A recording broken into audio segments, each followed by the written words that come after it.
তসলিমা নাসরিনের মতো হারামের আওলাদ মরে গেলে কেউ যদি কোনো মৌলবি দোয়া করে, কোনো মৌলবি জানাজা পড়ায় জেনে শুনে, সেই মৌলবি কিয়ামতের দিনে কঠিন পাকড়াও হয়ে যাবে।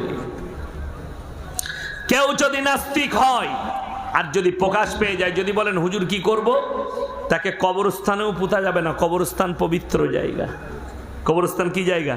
পবিত্র জায়গা। না পাক লোককে কি গোল আলু মলবি আনতে হবে, সে জান্নাতে দিয়ে দিবে টাকা দিলি। কোরআন খুলুন, এরপরে কোন হুজুর কটা পাকড়াও হবে।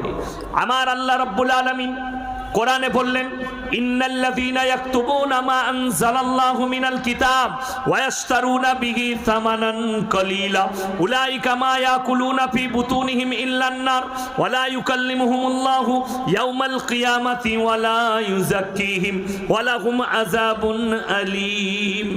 হে আমার নবী, পৃথিবীর মানুষকে বলে দাও, যারা আমার কোরআনের আয়াতকে লুকিয়ে দেয় নিজেদের পেট চালাবার জন্যে, ওই হুজুররা নিজেদের পেটেতে আগুন ছাড়া আর কিছু ভরে না।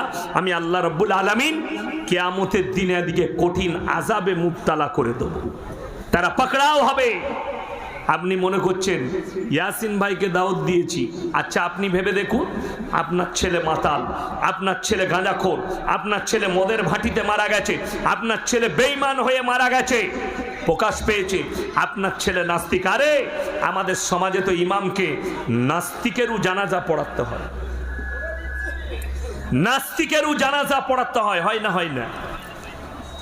কিন্তু শুনেলেন, যদি প্রকাশ পেয়ে যায় এই লোকটা সারা জীবন মদের ভাটিতে, এ বাবা দুটো মোবাইল লাগাতে নিষেধ করেছি তো, ও মদের ভাটিতে জীবন কাটিয়েছে, গাঁজার ভাটিতে, বেঈমান আর কুফরিতে জীবন কাটিয়েছে। আপনি বলছেন হুজুর দোয়া করে পার করাতে হবে। খুব সূক্ষ্মভাবে বুঝাচ্ছি, কোরআন হাদিস দিয়ে বুঝাচ্ছি আপনাকে। আপনার ব্রেন থাকলে বুঝবেন, আর যদি না মনে হয় আপনার ভালো একটা হুজুরকে দাওয়াত দিয়ে মাতালকে আপনি জান্নাতে পাঠাবেন, কোনো অসুবিধা নেই। কিয়ামতের ময়দানে মুলাকাত হবে আপনাদের সাথে, কিয়ামতের ময়দানে দেখা হবে, কোনো অসুবিধা নেই। চলুন আপনাদেরকে বুঝাই। পৃথিবীর মধ্যে আল্লাহ রসুল সাল্লাল্লাহু আলাইহি সাল্লামের থেকে শ্রেষ্ঠ ব্যক্তি আর কেউ ছিলেন? কথা বলবেন। কিয়ামত পর্যন্ত কেউ আসবেন? আসবেন না। চলুন, আমার নবী বিশ্ব নবীর কাছে খবর এলো, ইয়া রাসূলুল্লাহ, আপনার চাচা যান যেন মৃত্যুর শয্যায় শুয়ে আছেন, চাচা মারা যাবেন। নবীজি গিয়ে চাচার কাছে হাত দুটো ধরে বললেন, চাচা গো, একবার খালি কলমাটা পড়ে নাও, আমি আল্লাহর কাছে কেঁদে কেঁদে তোমার জন্য ক্ষমা চাইব। নবীজির চাচা অস্বীকার করলেন, ভাইপো আমি যদি বার্ধক্যে কলমা পড়েলি লোকে বলবে মৃত্যু ভয়ে কলমা পড়েছে, অর্থাৎ আমি কলমা পড়তে পারবো না। তিনি অস্বীকার করলেন।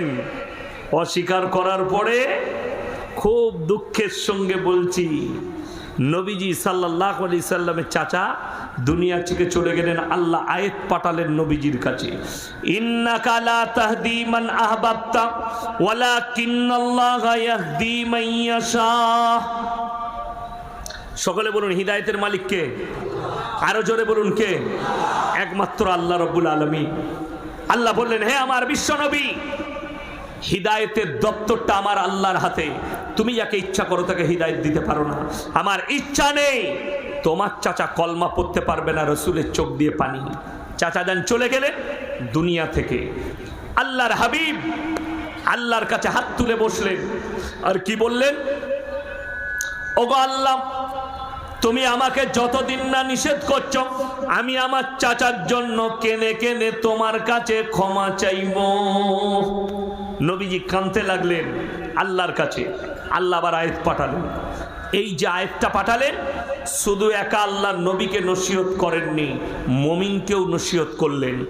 মা কানা লিন নাবিয়্যি ওয়াল্লাযীনা আমানু আইয়াস্তাগফিরু লিল মুশরিকিন ওয়ালাউ কানু উলি কুরবা। হে নবী এবং মুমিনরা শুনে নাও, যারা মুশরিক হয়ে বেঈমান কাফের হয়ে মারা গেছে তাদের জন্য দোয়া করতে পাবে না, যদিও তারা তোমাদের নিকটতম আত্মীয় হয়। তোমার ছেলে বাপ তাহাজ্জুদ গুজার, বেটা কিন্তু নাস্তিক, আল্লাহর কসম করে বলছি দোয়া করার রাস্তা নাই। নবীকে যখন নিষেধ করেছে, তুমি আর কোন ক্ষেতের মূলি যে তুমি দোয়া করতে পাবে নাস্তিকের জন্যে, মুশরিকের জন্যে, যে আল্লাহ বিরোধী রসুল বিরোধী হয়ে মারা গেছে? কি করব? ও রূপনারায়ণে ফেলে দেওয়া হবে, কুকুরে খাক, নদীর ধারে ফেলেই দাও, শুয়োরে খাক, কিন্তু তার জানাজাও পড়া যাবে না, কবরস্থানে তার দাফন কাফন করা যাবে না। যদি মনে হয় ইয়াসিন ভাই ভুল বলছে, যদি কোনো বাপের বেটা মৌলবি থাকে তো আমাকে অ্যাটাক করে দেখান, চ্যালেঞ্জ দিয়ে গেলাম। এই মেদিনীপুর টাউন থেকে গোটা পূর্ব মেদিনীপুরের কোনো মুফতি যদি ফতোয়াটা কেটে দেয় যে না ভুল বলেছে, নাস্তিকের জানাজা করা যাবে, তার জুতোর মালা পড়ে যাবে এই এলাহিগঞ্জে ক্যামেরা চালিয়ে, তার জানাজাও পড়া যাবে না, তার কবরস্থানে দাফন কাফনও করা যাবে না। যদি নাস্তিক প্রমাণ হয়ে যায়, প্রকাশ হয়ে যায়, আপনি কি মনে করেছেন ইসলামটা বাপের ঘরে জায়গির? আল্লাহ দিনকে সহজ করেছে, তোমরা কঠিন করে নিয়েছো। আজকে বলুন তো, আপনাদিকে বলে যাই, সবাই বলুন, মদ খাওয়া পাপ না পুণ্যর কাজ? সবাই জানে না হারাম? এখানে একজন হাত তুলেন তো, কে আছেন যে আমি জিন্দেগিতে জানি না যে মদ খাওয়া হারাম? এরকম লোক পাওয়া যাবে? বর্তমানে পাওয়া যাবে না। একটা চাষি লোক স্কুলের মুখ দেখেনি, সেও জানে মদ খাওয়া হারাম। জানে না মদ স্পর্শ করা হারাম, সে জানে। গাঁজা হারাম, এটা জানে।